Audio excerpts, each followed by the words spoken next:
Movie की शुरुआत में एक आदमी दिखाया गया है जो जंगल में फंसा हुआ है। वो पूरी कोशिश कर रहा है जंगल से भागने की, लेकिन वो बहुत ज्यादा परेशान और घबराया हुआ लगता है। जंगल इतना घना है कि उससे निकलने का उसे कोई रास्ता नहीं दिखाई देता। आदमी आगे बढ़ता रहता है, हालांकि सूरज भी डूब चुका होता है। दौड़ते हुए वो एक जगह पहुंचता है जहाँ एक पॉइंट ऑफ नो रिटर्न का बोर्ड लगा रहता है, जिसमें लिखा हुआ है कि यहाँ से वापस कोई भी नहीं जा सकता। इस बोर्ड को देखते ही उसके चेहरे पे घबराहट दिखाई देती है। अंधेरा और गहरा हो जाता है और सारे पक्षी उड़ने लगते हैं। छुपने की कोई जगह नहीं थी, इसीलिए वो आदमी डरा डरा पेड़ पे चढ़ जाता है, लेकिन अफसोस वो पेड़ से गिर पड़ता है और बेहोश हो जाता है। जैसे ही वो बेहोश होता है, हमें दिखाई देता है कि कोई उसे खींच कर ले जाता है, लेकिन उसके साथ क्या हुआ अभी हम उससे अनजान हैं। हम सिर्फ उसके दर्द भरी चीख सुनते हैं। सीन चेंज होता है और हमें एक लड़की मीना दिखाई देती है जो एक पेट स्टोर में काम करती है। उस पेट स्टोर का ओनर मीना से रिक्वेस्ट करता है कि वो एक बर्ड को एक क्लाइंट को दे दे, और मीना हाँ कर देती है और उस बर्ड को घर ले आती है, क्योंकि अगले दिन उसे वो बर्ड अपने क्लाइंट को देने के लिए जाना होता है। वो रात भर उस बर्ड के साथ रहती है और फिर सुबह निकलती है बर्ड के साथ। चलते चलते रास्ते में वो अचानक एक गलत मोड़ ले लेती है और वो उसी जंगल के बीच पहुंच जाती है जो जंगल हमें मूवी की शुरुआत में दिखाया गया था। वही जंगल जहाँ वो आदमी हमें गायब होता दिखाई दिया था। मीना जैसे ही उस जंगल के बीच आती है, वैसे ही उसकी कार बंद हो जाती है। वो बाहर निकल के देखती है कि उसकी गाड़ी खराब हो गई है।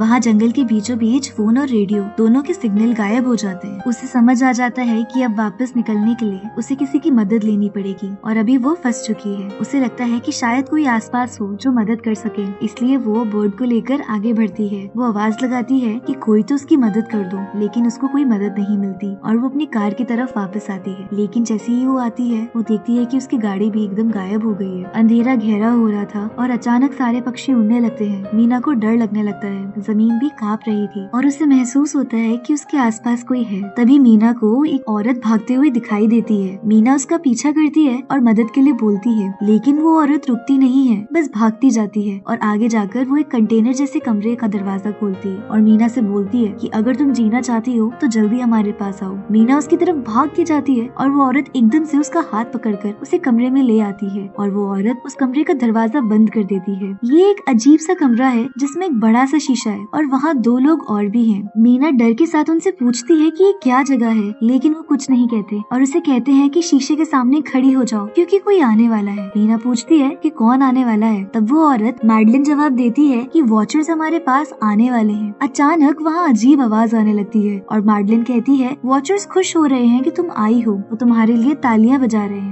मीना बिल्कुल कंफ्यूज हो जाती है कि क्या हो रहा है और हम भी बिल्कुल कंफ्यूज हो जाते हैं कि आखिर वॉचर्स कौन है और ये क्या कर रहे हैं। रात गुजर जाती है और वो सुबह घर से बाहर निकलती है। मैडलिन कहती है कि ये वॉचर्स सिर्फ रात को आते हैं, लेकिन दिन के वक्त हम जंगलों में आसानी से चल सकते हैं। मीना को जंगल में रुकना नहीं था और वो वहाँ से जाने के लिए बोलती है। तभी मैडलिन कहती है कि तुम्हारा ये फैसला तुम्हारी जान ले लेगा, क्योंकि इस जंगल से निकलने का कोई रास्ता नहीं है। हमें शाम होने से पहले वापस इस घर में आना ही होगा और अगर हम देर करेंगे तो हमारी जानें चली जाएंगी। मीना ने किसी की नहीं सुनी और उस बर्ड को लेकर जंगल से निकलने की कोशिश करती है। जैसे ही वो आगे बढ़ती है, उसको वहाँ पॉइंट ऑफ नो रिटर्न का साइन दिखाई देता है। वो डर से कांप रही होती है, लेकिन उस आदमी की तरह वो भी सूरज की ओर चलती रहती है, पर जंगल से बाहर नहीं निकल पाती। और तभी मैडलिन उसके पास आ जाती है और उससे कहती है तुम अकेली नहीं हो जो यहाँ से भागकर हारी हो, हम भी यहीं पर फंसे हुए हैं। इस जंगल में से निकलने का कोई रास्ता नहीं है। ये जंगल लोगों को अजीब चीजें दिखाता है कि तुम्हें पागल भी कर सकता है, तो अगर तुम जीना चाहती हो तो तुम्हें हमारे साथ रहना होगा। ये जंगल शिकारी है और हम उसके शिकार हैं। मैडलिन मीना को एक सर्कल में लगे साइन बोर्ड दिखाती है जिसमें लिखा होता है point of no return. Madeline बोलती है ये सब हमारे घर से आधा दिन दूर है, अगर तुम इनसे आगे बढ़ोगी तो वापस जाना मुश्किल हो जाएगा। जब भी इन्हें देखो इन्हें नजरअंदाज मत करना। मीना पूछती है कि ये सब किसने बनाया है। मैडलिन जवाब देती है एक प्रोफेसर ने। ये रात भी गुजर जाती है और अगले दिन मीना और कीरा जंगल में खाना ढूंढने के लिए निकल पड़ती हैं। मीना कीरा से पूछती है कि वॉचर्स क्या चाहते हैं। कीरा जवाब देती है मुझे ज्यादा नहीं पता, लेकिन मैडलिन की एक थ्योरी है, उसके हिसाब से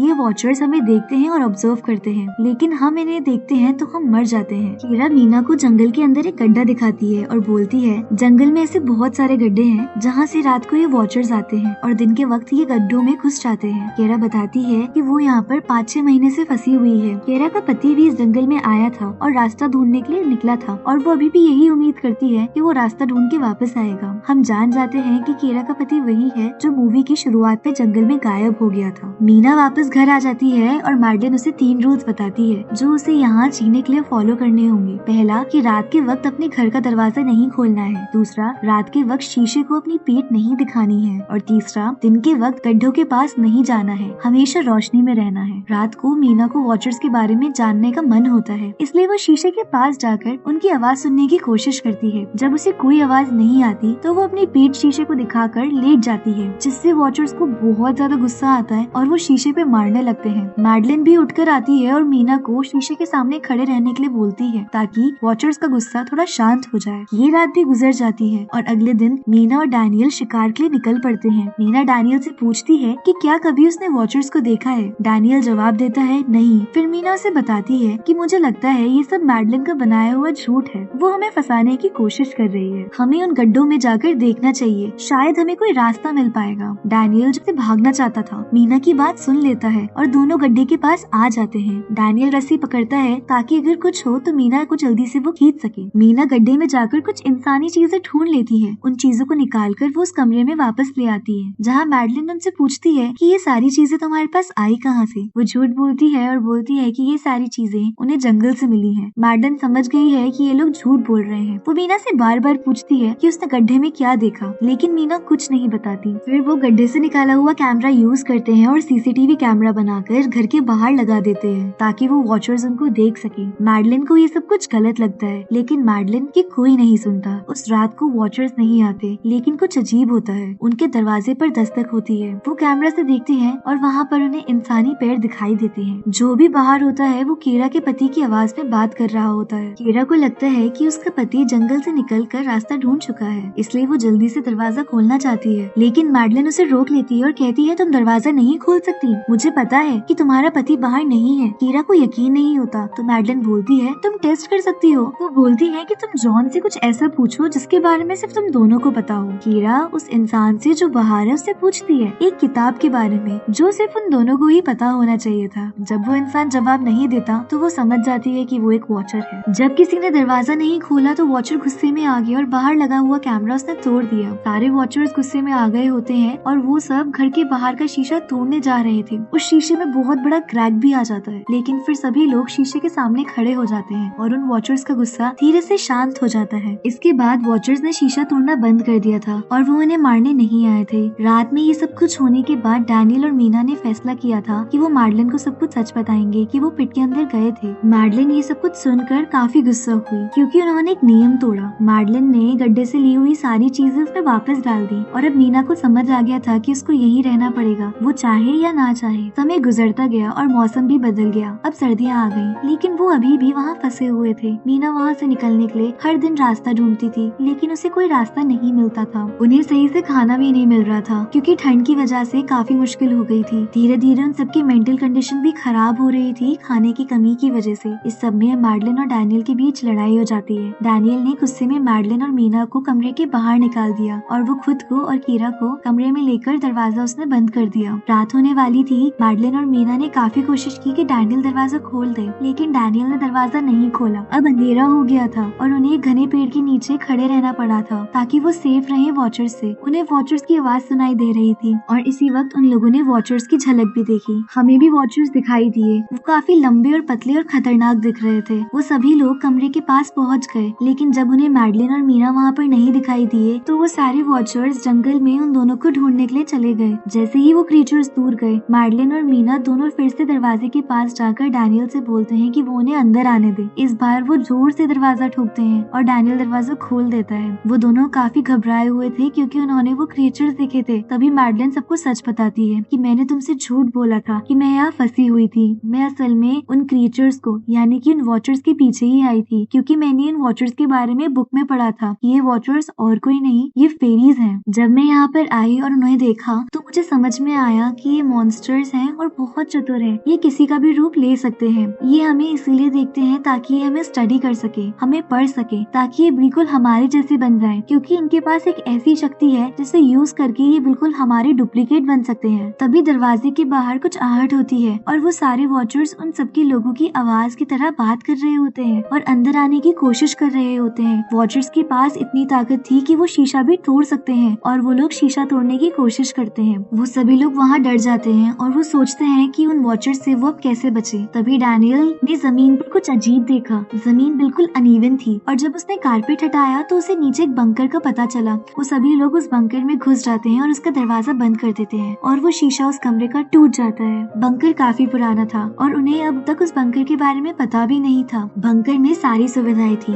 हजारों दिनों तक का खाना था, टीवी, टेक्नोलॉजी और बाकी सारी चीजें भी थी। मीना को ये जानना था कि ये जगह बनाई किसने, तो वहाँ पर रखा हुआ कंप्यूटर ऑन करती है। कंप्यूटर पर इंटरनेट नहीं था लेकिन कुछ डेटा सेव था। जब उसने वो ओपन किया तो उसे पता चला कि ये बंकर डॉक्टर मार्टिन ने बनाया है। ये वही प्रोफेसर है। प्रोफेसर को ये वॉचर्स के बारे में पता था और उनपे वो रिसर्च करना चाहता था और इसीलिए उसने ये बंकर बनाया। डॉक्टर मार्टिन की रिसर्च में ये पता चलता है कि ये वॉचर्स मॉन्स्टर्स नहीं बल्कि फेरीज हैं जो पहले इंसानों के साथ रहते थे, लेकिन इंसानों ने उन्हें धोखा दिया और इन्हें यहाँ पर जंगलों में छोड़ दिया। इन फेरीज ने अपना जादू और अपने पंख खो दिए। ये सब कुछ इंसानों की वजह से हुआ और इंसानों ने उन फेरीज को कर्ज कर दिया कि वो सिर्फ रात में ही बाहर आ सकते हैं, सूरज आने पर वो जमीन से नहीं निकल सकते। लेकिन प्रोफेसर ने काफी समय वहाँ गुजारने के बाद उसने एक अलग टाइप की फेरी को देखा जो उन गड्ढों में से बाहर रोशनी में आ सकती थी। वो फेरी बहुत ज्यादा अच्छी थी और मार्टिन को मारने नहीं आई थी और इसीलिए मार्टिन उसे यहाँ पर ले आया। जब मीना लास्ट वाली वीडियो प्ले करती है तो उसको पता चलता है कि इस जंगल से निकलने का एक रास्ता है। प्रोफेसर बताता है उस रास्ते को। वो बोलता है कि रात में जो पक्षी जिस डायरेक्शन में उड़ते हैं उन्हें उसी रास्ते पर भागकर जाना होगा तो वो उस जंगल से बाहर निकल जाएंगे। वहाँ पहुंचकर उन्हें एक नदी दिखाई देगी। वो वॉचर्स वहाँ पर नहीं आ सके और अगर कोई इस जंगल से निकलने में सफल हो जाता है तो उसे यूनिवर्सिटी जाकर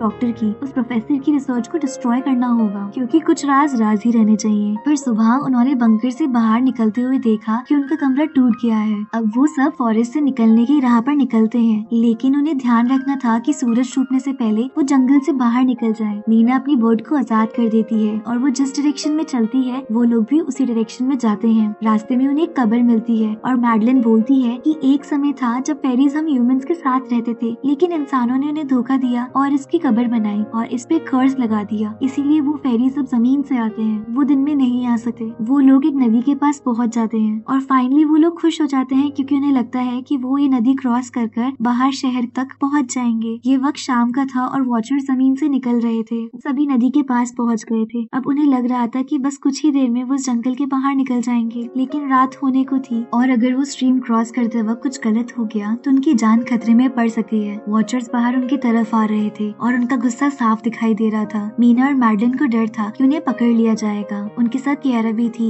डैनियल भी उनके साथ था, लेकिन तभी डैनियल को जॉन दिखाई देता है और डैनियल अपने दिमाग का कंट्रोल खो देता है और जॉन को बचाने के लिए निकल जाता है। बाकी सब लोग देखते हैं कि डैनियल उनके साथ नहीं आया और नदी के पास जैसे ही वो तीनों पीछे देखते हैं, डैनियल को एक वॉचर ने पकड़ लिया था और उस वॉचर ने जॉन का रूप ले लिया था और डैनियल को वहीं मार दिया था। वो वॉचर्स या फेरीज उन तीनों तक नहीं पहुंच पाते क्योंकि वो सब नदी में घुस चुके थे तब तक, और वो वॉचर्स उस नदी में नहीं जा सकते थे क्योंकि वो जंगल से बाहर नहीं जा सकते थे और नदी जंगल से बाहर थी। वो सभी वॉचर्स जंगल में कैद थे। वो सब लोग जल्दी से उन वॉचर्स से बच के आगे निकलते हैं, लेकिन अभी भी कहानी खत्म नहीं हुई है क्योंकि कहानी के अंत में हमें कुछ पता चलने वाला है। बने रहिए हमारे साथ। जैसे ही वो सिटी पहुंचते हैं सीन चेंज होता है। अब हम देखते हैं कि मीना डॉक्टर मार्टिन की यूनिवर्सिटी के पास पहुंच चुकी है। उसने ऑलमोस्ट मार्टिन की सारी रिसर्च को डिस्ट्रॉय कर दिया था, लेकिन फिर उसे पता चलता है एक बहुत शॉकिंग बात। जब ह्यूमंस और फेरीज साथ रहते थे तब उन्होंने शादी की और उनके कुछ बच्चे भी हुए थे। वो हाइब्रिड थे, ह्यूमंस और फेरीज के मिक्स। मीना को पता चला कि मैडलिन जो उनसे मिली थी वो असल में डॉक्टर मार्टिन की वाइफ थी। ये बात सुनकर मीना को कुछ समझ नहीं आता कि मैडलिन ने इस बात को उनसे क्यों छुपाया। फिर उसे पता चलता है कि मैडलिन तो बहुत साल पहले ही कैंसर से मर गई थी। मीना ने कियारा से इस बारे में बात करने की कोशिश की। उसने कियारा को सब बताया कि मैडलिन जो फॉरेस्ट में मिली थी वो असल में डॉक्टर मार्टिन की वाइफ के रूप में एक वॉचर थी। कियारा सब कुछ सुनकर कहती है कि ये कैसे हो सकता है, मैडलिन तो ह्यूमन थी, वो तो इंसान थी, हमने तो उसे इंसान ही समझा। मीना ने बोला नहीं कियारा, वो इंसान नहीं थी, वो एक फेरी थी जो रूप बदल सकती थी। उसने अपनी शक्ल बदलकर डॉक्टर मार्टिन की वाइफ का रूप अपनाया था। कियारा मीना को कहने लगी ये सब कुछ कैसे हो सकता है, क्या मैडलिन सच में एक फेरी थी? मीना ने कहा डॉक्टर मार्टिन की वाइफ की मौत हो गई थी कुछ सालों पहले और उसके बाद मार्टिन ने एक फेरी को अपनी वाइफ के रूप में रखा था। वो फेरी भी अपने असली नेचर को छुपा के उनके साथ रह रही थी। जब मीना ये सब कुछ कियारा को समझा रही थी तभी उसे कुछ अजीब सा महसूस हुआ। मीना को एहसास हुआ कि वो जो कियारा को ये सब कुछ समझा रही है वो कियारा नहीं है बल्कि मैडलिन है, जो कियारा की शक्ल में रूप बदल कर आई थी। मैडलिन ने अपने असली रूप को सामने रखते हुए मीना को मारने की कोशिश की। मैडलिन ने कहा, जब मैं जंगल में रहती थी सब मुझे दूसरे फेरीज से अक्सर बेकार समझते थे। वो मेरा मजाक उड़ाते थे, लेकिन मैं उनसे अलग थी। मैं रोशनी में भी निकल सकती थी और बाकी फेरीज नहीं निकल सकती थी, इसीलिए मुझे उन्होंने बाहर निकाल दिया। मीना ने बोला, तुम सिर्फ अलग नहीं हो मैडलिन, तुम स्पेशल हो। तुम एक हाइब्रिड हो, मतलब तुम आधी इंसान और आधी फेरी हो, और इसी वजह से तुम दोनों दुनिया में जी सकती हो और हम इंसानों के साथ हमारे बीच रह सकती हो। मीना का सच सुनकर मैडलिन की असली पावर्स वापस आ गई। उसकी फेदर्स और उसकी मैजिक भी वापस आ गया उसके पास। मैडलिन अब अपने असली रूप में आ गई थी और फिर वो वहाँ से उड़कर दुनिया देखने चली गई। कुछ हफ्ते की बाद की कहानी दिखाई देती है। मीना अपनी बड़ी बहन के पास जाकर रहती है क्योंकि उसे अब जंगल की यादों से डर लगता था। वो अपनी बहन से बोलती है, मुझे लगता है कि वो फेरी अभी भी मुझे देख रही है, मेरा पीछा कर रही है। कहानी का आखिरी सीन आता है और हमें दिखाई देता है कि मीना के घर के बाहर एक लड़की खड़ी है। वो लड़की और कोई नहीं बल्कि वो मैडलिन है, जो कि अब एक नॉर्मल लड़की के रूप में दुनिया देखने और जीने आई है। कहानी यही खत्म होती है और एक मिस्ट्री छोड़ जाती है। मैडलिन का असली रूप, उसकी इंटेंशंस और मीना के आगे का फ्यूचर क्या होगा। अगर आपको ऐसी कहानियाँ और जाननी है तो हमारे चैनल को सब्सक्राइब कीजिए। Thank you for watching.